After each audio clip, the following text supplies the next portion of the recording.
Hello all my dear student, welcome to our channel. आज हम discuss करने वाले हैं अकाउंट्स के कुछ इम्पॉर्टेंट क्वेश्चन। हालांकि लास्ट ईयर भी मैंने आपको दिए थे, तब पोर्शन कुछ ओमिट था, तो कुछ क्वेश्चन मैंने जो यहाँ पर सिलेक्ट नहीं किए थे।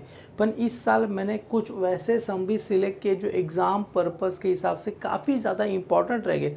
और मैं तो ऐसा भी मानता हूँ कुछ क्वेश्चन ऐसे भी रह गए कि इसमें एक्स्ट्रा ऑर्डिनरीली क्वेश्चन आ गया तो बच्चे लोग कैसे करेंगे। मतलब कुछ सिंपल, डिफ़िकल्ट और मीडियम लेवल, तीनों लेवल के यहाँ पर मैंने सम आपके लिए सिलेक्ट किए। किसी में 3, किसी में 4 और किसी में 2, जहाँ पर इंपॉर्टेंट नहीं लगा 2, किसी में 5 क्वेश्चन भी मैंने आपको दिए हैं। तो वन बाय वन करके स्टार्ट करते हैं बेटा इंपॉर्टेंट क्वेश्चन। और अपनी बोर्ड एग्जाम होने वाली है 2023 में, और अकाउंट का पेपर बेटा आपको 10 मार्च को है बेटा, 2023 को है 10 मार्च। अभी तो बहुत टाइम बाकी है बेटा। और यहाँ पर टाइमिंग एग्ज़ाम का 3 to 6 PM, मतलब 3 से 6 बजे के बीच में आपको पेपर देना होगा। और जाहिर सी बात है 10 मार्च को अकाउंट का पेपर है, तो 9 मार्च को आपके लिए इको का पेपर, मतलब अकाउंट्स के लिए आपको एक भी दिन का छुट्टी दिया गया नहीं है। क्लियर है? तो आपको उस हिसाब से प्रिपरेशन अभी से स्टार्ट करनी, अच्छे से अच्छे प्रिपरेशन आपको करनी है। तो यहाँ पर सबसे पहले पेपर पैटर्न समझ लेते, कौन से क्वेश्चन को कितने मार्क्स आने वाले, कितना टाइम देना है, मतलब टाइम मैनेजमेंट भी मैं आपको बताऊंगा इसमें कैसे क्या करना है। क्वेश्चन नंबर 1 बेटा हर बार होता है objectives, total A, B, C और D। और इसके जो लास्ट ईयर था बेटा ई भी आया था, मतलब 5 में से 4 करने, पर अभी इस बार कुछ ऑप्शन नहीं है, चारों में से 4 आपको करने, हर एक में 5-5 क्वेश्चन है और टोटल आपको 20 मार्क्स का हो जाएगा। और ऑब्जेक्टिव्स के लिए बता रहा हूँ, अकाउंट की जो 10 मार्च को अपनी एग्ज़ाम है, 10 मार्च को सुबह 9 बजे मैं लाइव आता हूँ बेटा। हर बार एग्जाम से पेपर में मैं लाइव आता हूँ, आपको सारे चैप्टर के ऑब्जेक्टिव्स करा दूंगा। मतलब आपके 20 मार्क्स मैं श्योर कर दूंगा कि एग्ज़ाम में 20 मार्क्स तो ऑन द स्पॉट उसी दिन को आएंगे। तो भी उसके एक दिन पहले आपको थोड़े बहुत सारे जो टेक्स्ट बुक के पीछे के ऑब्जेक्टिव से देख लें, कुछ अंदर से ही नहीं आता, टेक्स्ट बुक के पीछे से ही आपको ऑब्जेक्टिव्स आएंगे। सर ऑब्जेक्टिव्स में क्या क्या आ सकता है? सबसे जो मोस्ट सिंपल होता है बिल बनाना होता है, फिर 4 में से एक मतलब select the most alternative option वो करना होता है। फिर हाँ, एक डिफ़िकल्ट आता है आंसर इन 1 सेंटेंस और 1 वर्ड बेटा। ये दोनों पे आपको काफ़ी ज़्यादा मेहनत करनी पड़ेगी। ऐसा पूछा जाएगा what is a book keeping, what is a goodwill, what is a retirement, what is a death, और व्हाट इज़ क्या बोलते हैं प्रेफरेंस शेयर क्या होता है, इक्विटी शेयर क्या होता है, उसके अकॉर्डिंगली भी यहाँ पर क्वेश्चन आपको बनता है। डोंट वरी, एग्जाम के दिन में ऑब्जेक्टिव्स आपको सारे कवर करा दूंगा। उसके बाद आते हैं बेटा एडमिशन और रिटायरमेंट। क्वेश्चन नंबर 2 होता है बेटा एडमिशन रिटायर में से कोई भी आपको एक करना होता है, और क्वेश्चन रहेगा बेटा 10 मार्क का रहेगा आपको। और जाहिर सी बात है मोस्ट ऑफ बच्चे बेटा एडमिशन को ही करते हैं, क्यों? एडमिशन सिंपल रहेगा, रिटायरमेंट थोड़ा सा डिफिकल्ट रहता है जहाँ तक मैंने ऑब्जर्व किया है। फिर उसके आगे बढ़ते हैं बेटा डिसोल्यूशन, और उसके ऑप्शन में आता है बेटा बिल्स ऑफ एक्सचेंज। देखो मैं एक बात बताता हूँ, डिसोल्यूशन में जर्नल एंट्री आ सकता है या तो सम भी आ सकता है, दोनों ऑप्शन होता है। पर बिल्स ऑफ एक्सचेंज में खाली जर्नल एंट्री आएगा। और बेटे यहाँ पर टोटल अपने पास आपको पता रहेगा टोटल 4 केस है। क्लियर है? तो टोटल 4 केस आपको याद करने पड़ेंगे। क्लियर है? कौन से सर 4 केस है? पहला क्या होता है? बिल एंडोस होता है, फिर रिटेन होता है, फिर डिस्काउंट होता है, फिर बिल सेंड फॉर कलेक्शन। ये टोटल चारों आपको याद करने पड़ेंगे, क्योंकि सर चारों में से कोई भी आ सकता है, या तो कुछ एक्स्ट्रा ऑर्डिनरी आए तो सपोज उसके अंदर 2 भी रहेगा, मतलब ये डिस्काउंट भी रहेगा और एंडोस भी रहेगा। मतलब कई सारे केसेस बनते हैं। मतलब जहाँ तक मुझे याद है बेटा बिल्स ऑफ एक्सचेंज काफ़ी ज़्यादा डिफिकल्ट लगता है, क्योंकि पूरा बेस ऑन आपको बेटा जर्नल एंट्री की, पूरा बेस आपको बेटा जर्नल एंट्री आएगा, तो ये बेटा सारे चैप्टर आपको इजीली बिल्स ऑफ एक्सचेंज आ जाएगा। और डिसोल्यूशन बेटा बहुत ही ज़्यादा सिंपल हो, करना कुछ नहीं होता है बेटा, रिवॉल्यूशन बनाना होता है, पार्टनर्स कैपिटल और कैश और बैंक अकाउंट बनाना होता है, और इजीली सब बच्चे को आता है। उसका जर्नल एंट्री भी काफ़ी ज़्यादा सिंपल है। तो मेरी मानो बेटा डिसोल्यूशन करो, आपके लिए ज़्यादा इंपॉर्टेंट है। हालांकि टाइम की बात करें तो डिसोल्यूशन सम करने जाओगे तो ज़्यादा टाइम जाएगा, पर ये जो बिल्स ऑफ एक्सचेंज आता रहेगा तो वेरी इजीली आपको 10 से 15 मिनट में हो जाएगा। आगे क्वेश्चन नंबर 4 बेटा है अपने company account issue of share, जो 8 मार्क का क्वेश्चन। उसके ऑप्शन में बेटा कंप्यूटरिंग अकाउंटिंग। सर कंप्यूटरिंग अकाउंटिंग तो पीछे लास्ट वाला चैप्टर, उसमें से बेटा लास्ट ईयर का मेरे पास क्वेश्चन पेपर उसमें से आया था, state the difference between manual accounting process and computerize accounting process. तो इसका बीच का डिफरेंस बिटवीन आपको क्या करना है, बताना होता है। तो ये बेटा 8 मार्क के लिए बहुत ही बड़ा आपको लिखना पड़ेगा, बहुत ज़्यादा पढ़ना होगा, बहुत ज़्यादा डीप में भी जाना होगा। तो मेरी मानो बेटा इशू ऑफ शेयर ही करना, कंप्यूटर अकाउंटिंग करना, और इशू ऑफ शेयर बहुत ही ज़्यादा सिंपल आता है सर। 8 जर्नल एंट्री एकदम रट्टा मार मैं बता दूंगा आपको, और नीचे डिस्क्रिप्शन में भी लिंक दिया, वहाँ से आप देखोगे ईजिली आपको समझ में आ जाएगा। इशू ऑफ शेयर बेटा बहुत ही सिंपल है, क्लियर है, उसमें करना कुछ नहीं है। और लास्ट बेटा आता है अपना क्वेश्चन नंबर 5, लास्ट तो नहीं है, question number 5, 6, 7, death of partner और एनालाइज ऑफ फाइनेंशियल स्टेटमेंट। तो बेटा जहाँ तक मुझे लग रहा है डेथ ऑफ पार्टनर में बहुत ही सिंपल रहेगा। आपको पता रहेगा तो गुडविल का वर्किंग नोट बनाना रहेगा, profit and loss suspense account का क्या बनाना रहेगा, वर्किंग नोट बनाना रहेगा, और आपको पार्टनर्स कैपिटल बनाना रहेगा, या तो रिवैल्यू यहाँ पर profit and loss adjustment account बनाना रहेगा। मतलब death of partner very very simple है। अगर आप same as in financial statement, उसमें बेटा बहुत सारे comparatively balance sheet, common size, फिर या तो फॉर्मूला बेस भी कुछ आ सकता है। तो मोस्ट ऑफ बेटा क्लासेस में ये सब कराते नहीं है। क्यों सर नहीं कराते? क्योंकि इसके अंदर इतना डीप में, और ये पूरा चैप्टर मैं अभी से बता रहा हूँ, ये 14th में आपको दिखेगा, क्लियर है बेटा। जब 14th स्टैंडर्ड में जाओगे तो ये आपको वापिस से ये चैप्टर आपको दिखेगा, 14-15 में दिखेगा। हालांकि अभी आपने पढ़ोगे आपके फ्यूचर के लिए अच्छा। आगे बेटा मेरा favourite accounts of not for profit concern या तो पार्टनरशिप फाइनल अकाउंट, ये दोनों कंपलसरी बेटा 12-12 मार्क के लिए सम आता है। कभी कभी ऐसा होता है एनपीओ 10 मार्क के लिए भी आ जाता है, टोटल अपना 80 मार्क हो जाता है। जैसे अगर मेरे पास लास्ट ईयर का पेपर है तो वहाँ पर बेटा ये जो आया था अपना, वो भी बेटा 12 मार्क का सम था, दोनों 12-12 मार्क के सम आते हैं, क्लियर है। तो पार्टनरशिप फाइनल अकाउंट और account of not for profit concern आता है। जैसे मैंने यहाँ पर जो लास्ट टाइम बच्चों को बोला था, ये सम आने के चांसेस काफ़ी ज़्यादा है, और मैं आपको बताऊँगा भी वही सम आया था बेटा एग्जाम में।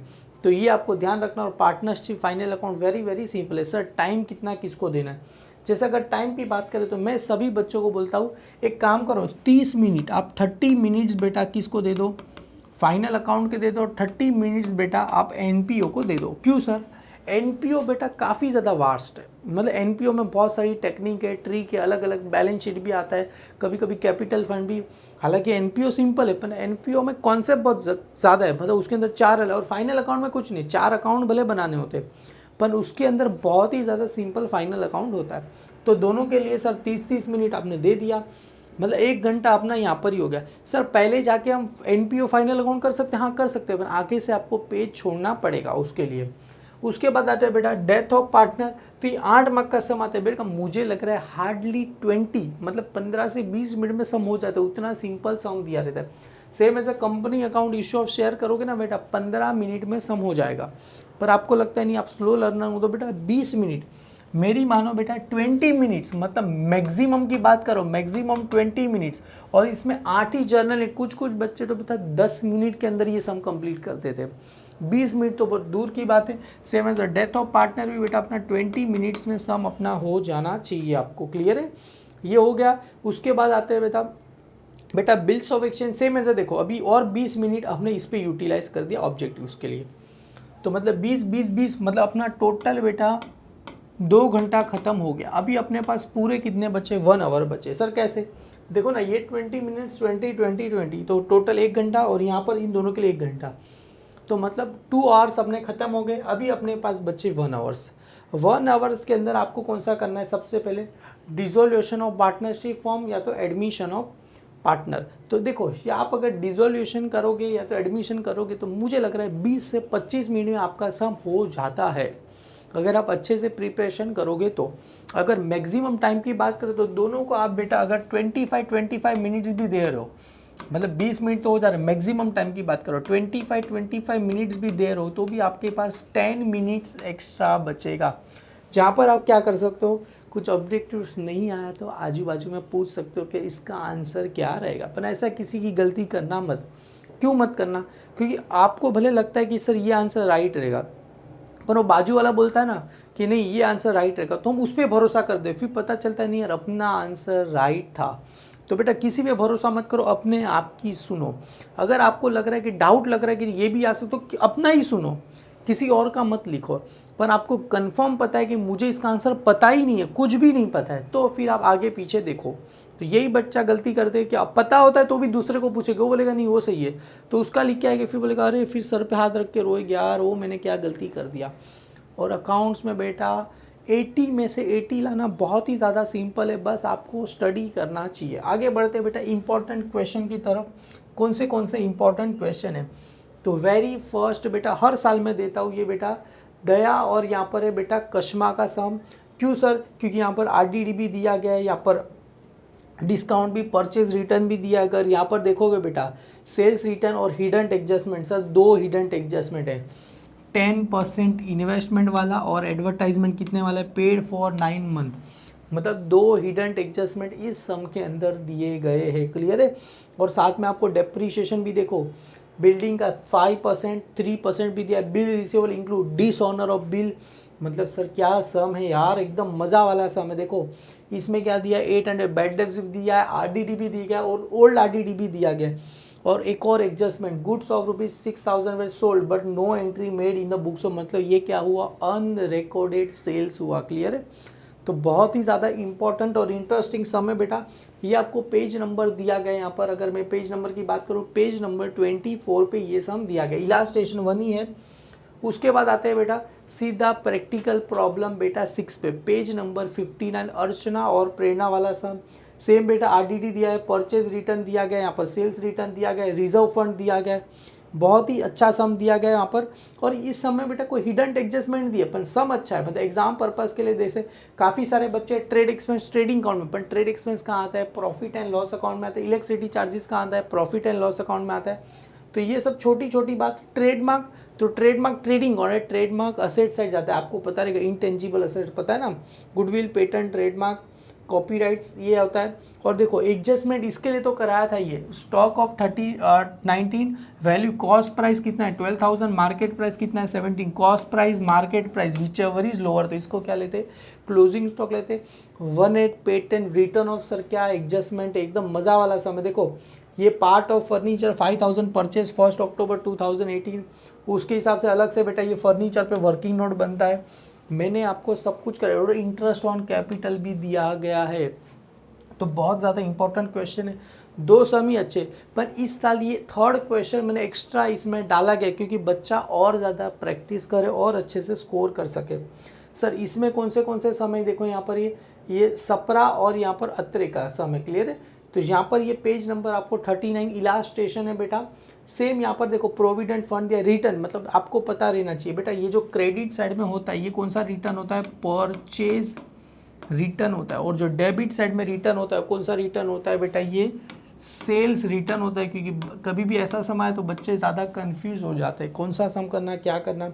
आरडीडी जैसे हर समय में आरडीडी है, मशीनरी का एडिशनल इन्फॉर्मेशन वाला जैसे लास्ट ईयर था अर्चना परिणाम में, वैसा ही यहाँ पर समय 1 अक्टूबर, मतलब 10,000 पे, मतलब 25 है, 25 का अगर 10,000 पे आपको पता रहेगा। डेप्रीशिएशन कितने महीने का आता है, यहाँ पर 6 मंथ का आएगा। यहाँ पर जो 15,000 बचा उस पर डेप्रीशिएशन पूरे कितने महीने का आएगा, 12 मंथ का आएगा। जैसे यहाँ पर अपने क्या अक्टूबर से लेके मार्च करेंगे।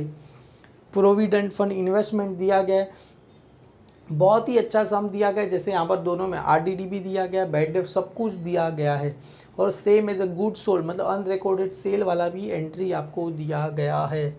ये सम यहाँ पर फाइनल अकाउंट खत्म होता है। एनपीओ बेटा पेज नंबर 85 पे सम दिया गया है। सर इसके अंदर क्या खास है, देखो यहाँ पर आपको यहाँ पर क्या दिया है, रिसिप्ट एंड पेमेंट अकाउंट के बेसिस पे ही सब कुछ बनाना है। और कुछ यहाँ पर बेटा जो फॉलोइंग, यहाँ पर आप balance in the books of, मतलब बिल्डिंग फंड कहाँ जाता है, लाइबिलिटी, बैंक ओवरड्राफ्ट कहाँ जाएगा बेटा, liability, land assets, sports material asset, outstanding subscription भी कहाँ जाता है, असेट साइड पे चला जाएगा।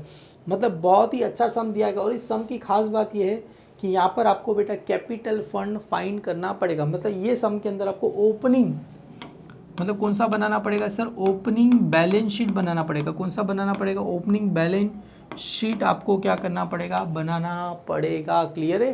तो ये याद रखो बेटा, इसके बेसिस पे अगर नहीं देखा रहेगा नीचे डिस्क्रिप्शन में मेरा लिंक मिल जाएगा।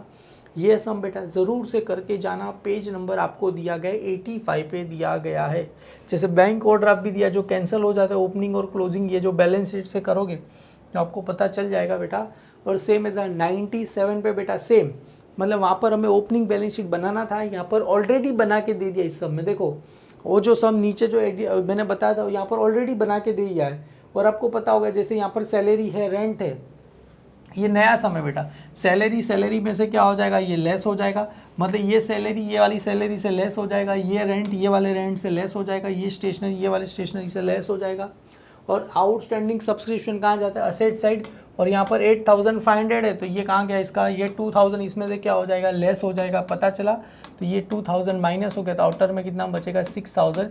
ये सारे सम बेटा मैंने करा दिए है, अगर आप देखोगे आपको पता चल जाएगा। नया सम बेटा ऐड किया है, पेज नंबर 97 पे दिया गया है आपको। और एडजस्टमेंट वगैरह भी सिंपल ही है बेटा। आउटस्टैंडिंग सब्सक्रिप्शन है, फिर रेंट भी है 2 मंथ। देखो इसमें कुछ ऐसे नाम दिए गए, देखो यहाँ पर rent for last 2 month still due. Due का मतलब क्या होता है, ये आउटस्टैंडिंग होता है। ड्यू का मतलब क्या होता है, आउटस्टैंडिंग। आउटस्टैंडिंग ऐड होता है सेकंड इफेक्ट कहाँ जाता है, बैलेंस शीट लाइबिलिटी साइड। क्यों, एक्सपेंस है। से पेबल, पेबल का ही मतलब क्या होता है, आउटस्टैंडिंग होता है। क्लियर है, क्योंकि देखो आउटस्टैंडिंग एक्सपेंस है बेटा, आउटस्टैंडिंग एक्सपेंस रहेगा तो कहाँ जाएगा, बैलेंस शीट की लाइबिलिटी साइड। तो अगर सेम ऐसा सब्सक्रिप्शन आउटस्टैंडिंग है, तो सब्सक्रिप्शन आउटस्टैंडिंग क्या होता है, इनकम। और इनकम कहाँ जाता है, बैलेंस शीट की असेट साइड जाता है। काफ़ी सारे बच्चे को कन्फ्यूजन होता है, सर ये लाइबिलिटी में क्यों, अरे वो एक्सपेंस है तो लाइबिलिटी, इनकम रहेगा तो असेट साइड जाता है। क्लियर है। और entrance fees to be capitalize बेटा, बहुत ही अच्छा सम है। उसके साथ साथ ये वाला सम देखो, लास्ट ईयर भी अगर आप देखोगे ये वाला सम आया गया था। यहाँ पर देखो बुक्स वगैरह में बच्चे लोग को बताता भी आ रहा हूँ। देखो बुक्स का वैल्यू भी दिया गया, अगर आप ध्यान से आपने अगर देखा रहेगा लास्ट ईयर का पेपर में, इसको सॉल्व करके भी आपके लिए लाऊंगा। सेम ये क्वेश्चन में चिक के बच्चों को करा भी रहा था, रिवीजन में भी मैं करा था कि ये सम आप करके जाना करके जाना करके जाना। पेज नंबर 120 पे दिया गया प्रैक्टिकल प्रॉब्लम 10। ये बेटा बहुत ही अच्छा सम दिया गया यहाँ पर, ये आपको आना चाहिए। क्लियर है, डन। आगे बढ़ते हैं, यहाँ पर और एक सम दिया गया सर, टोटल 4 सम दिए। हाँ बेटा 4 सम इसके लिए, क्योंकि एनपीओ में सब बच्चों को सबसे ज़्यादा डिफ़िकल्टी होती है। क्यों, कितने सारे सर, कभी कोई बैलेंस शीट दिया होता है, कभी कोई नहीं दिया होता है, कभी रिसीव, कभी कहाँ कुछ भी उल्टा सील्टा दिया। इसके लिए बेटा 4 सम दिए। पेज नंबर 121 वाला भी आप सम काफ़ी अच्छे से करके जाना। क्लियर है, आपको पता ही रहेगा। ये कैशिंग एंड कितना है, 6-10, ये भी क्या है 6-10, ये ऑटोमेटिकली क्या होता है, कैंसिल। डोनेशन डायरेक्ट यहाँ पर कैपिटल दिया तो डायरेक्टली कहाँ चला जाएगा बेटा, ये कैपिटल फंड में क्या होता है, ऐड, मतलब लाइबिलिटी साइड पे कैपिटल फंड में ऐड हो जाएगा।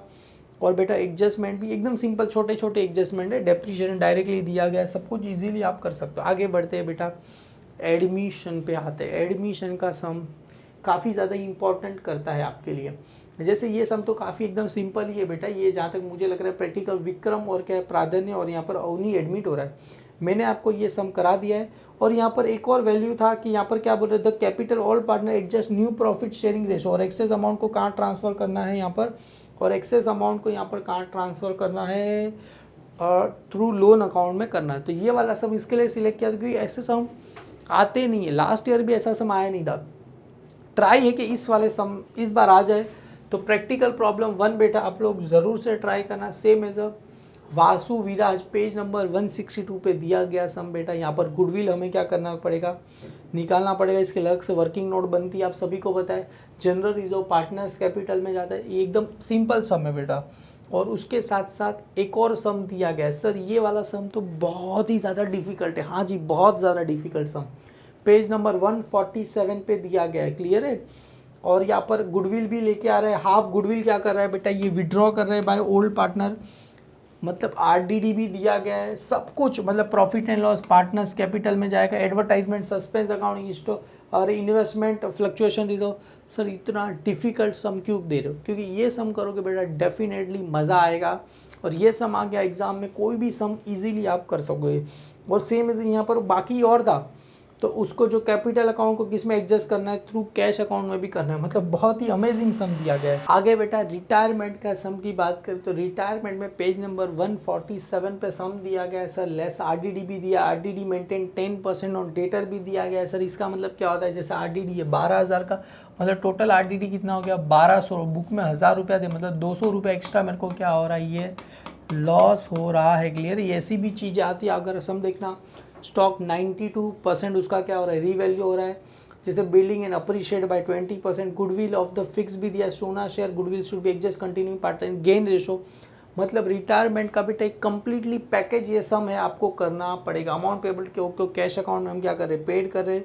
और यहाँ पर न्यू प्रॉफिट शेयरिंग रेशो सब कुछ हमें दिया गया है। पेज नंबर 174 बेटा नोट कर लेना आप लोग। आगे बढ़ते हैं बेटा, सेम एज अ रिटायरमेंट का सम पेज नंबर 184 185 पे दिया गया है बेटा। यहाँ पर बेटा जनरल रिजर्व भी दिया गया है। गुडविल भी दिया, मतलब सम के अंदर गुडविल भी दिया। इस सम का बेटा वेरी वेरी इंपॉर्टेंट क्वेश्चन है, क्लियर है। और यहाँ पर ये असेट्स रियलाइज हो रहा है बेटा, आपको याद करना पड़ेगा, ये सारी चीज़ें आपको याद करनी पड़ेगी यहाँ पर। तो बेटा पेज नंबर ये नोट कर लेना, 185 पे दिया गया सम है बेटा। आगे देखते क्वेश्चन नंबर 2 बेटा, डेथ का सम 190 पे दिया गया है। सेव एज आरडीडी, जैसे रिटायरमेंट था बेटा, डेथ दोनों सेम ही है और कुछ भी नहीं है। ऑल डेटर वेर गुड, मतलब ये सारा गुडविल, मतलब ऑल डेटर गुड हो गया, मतलब ये कहाँ चला जाएगा, profit and loss adjustment account की कौन सी साइड चला जाएगा, क्रेडिट साइड पे चला जाएगा। जैसे ये वाला एडजस्टमेंट ने आपको बोला ऑल डेटर आर गुड, तो एकदम सिंपल ही सम दिया गया और मज़ा आएगा बेटा। ये सम डेफिनेटली आपको करना चाहिए। पेज नंबर 190 पे दिया गया है। और no goodwill account show in the books of firm, वो भी अच्छा था, मतलब गुडविल को क्या करना था यहाँ पर बेटा, रिटर्न ऑफ करना था। अकाउंट शो इन द, मतलब रिटर्न ऑफ पता है ना, कैंसिल करते हैं। Same as a Kavita die हो रहा है बेटा, ये भी सम काफ़ी अच्छा है। देखो गुडविल भी इसमें दिया गया है, सब कुछ दिया, बस एक चीज़ मिसिंग है यहाँ पर, जनरल रिजर्व नहीं दिया गया है। तो ये आपके लिए काफ़ी, क्योंकि इसके लिए मैंने फिर इसमें वाले सम में भी जनरल रिजर्व दिया नहीं गया, तो हालांकि वो रिटायरमेंट में आ गया था। तो यहाँ पर सेम ऐसा कंटीजेंट लाइबिलिटी भी दिया गया और क्या क्या नहीं दिया, मतलब एकदम चुन चुन के सम निकाले। गुडविल का फॉर्म दिया गया, राइज बेटा गुडविल क्या हो रहा है, रेज हो रहा है, वो भी आपको गुडविल का सारा मैंने बता दिया गया है, क्लियर है। और जो भी डेथ ऑफ पार्टनर होता है बेटा, उसका नाम क्या आता है, एग्जीक्यूटर, नॉमिनी या तो एडमिनिस्ट्रेशन लोन अकाउंट में आता है, क्लियर है।